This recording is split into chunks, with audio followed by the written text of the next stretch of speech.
Hi, it's Diane at So Charming Quilts again, and I just want to show you, we now have our two triangles completed. I have a bottom triangle and I have a top triangle, and now I'm going to get ready to put on our middle row. I think last time in my video we talked about adding our sashing, and I think I forgot to mention that when we do that, we press our sashing away from our blocks towards our sashing rows.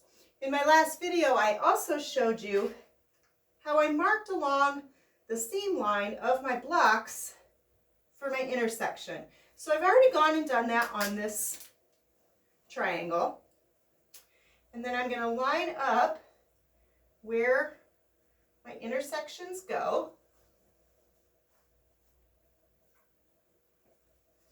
And I'm going to put a pin on both sides of that pencil mark, just so I can line those up and keep those nice and straight. That makes it easy to sew my intersections and have all of my intersections and my seams line up nice and straight. So I'm going to take that to the machine. I'll pin it all the way down, and then I'll sew my 1/4 of an inch. Then I'm ready to do the same thing on this side. I've got all of my intersections marked, so I can just turn it over and I can line it up, and then I will have a completed quilt top.